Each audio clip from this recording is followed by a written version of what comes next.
안녕하십니까. 뉴스 채널 이름입니다. 오늘 도널드 트럼프 미국 대통령은 이란과의 전쟁과 관련하여 미국 국민들에게 중요한 메시지를 전했습니다.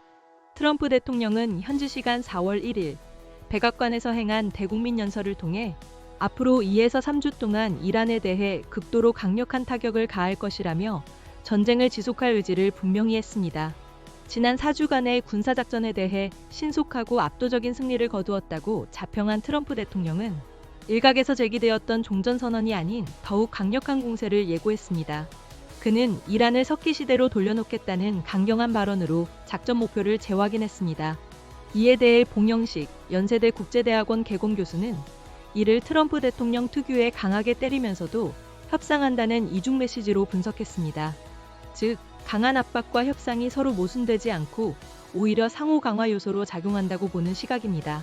개전 33일차에 이루어진 이번 연설에서 트럼프 대통령은 이미 상당한 전과를 이루었다고 선언하며 작전의 핵심 전략 목표가 거의 완료 단계에 접어들었음을 밝혔습니다.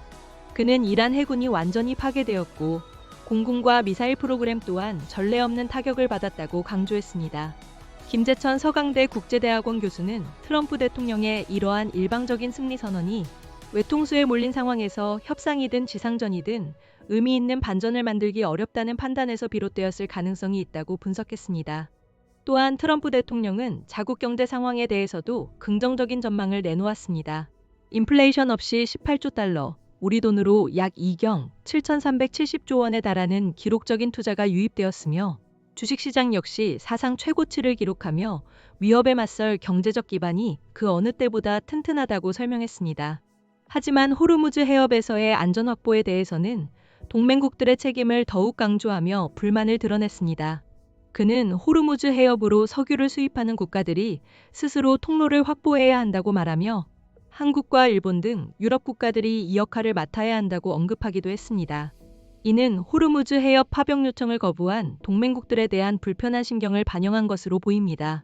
트럼프 대통령의 대이란 공세 강화 발표로 인해 앞으로의 전황이 어떻게 전개될지에 대한 관심이 집중되고 있습니다. 봉영식 교수는 미국이 전쟁 지속에 부담을 느끼는 상황에서 트럼프 대통령이 종전의 마지막 기회를 놓치지 않았다고 진단했습니다. 반면 이란은 이미 큰 인명피해를 겪었고 미국이 원하는 대로 종전할 경우 언제든 재공격을 받을 수 있다는 점에서 더욱 강경하게 나설 가능성이 있다고 전망했습니다.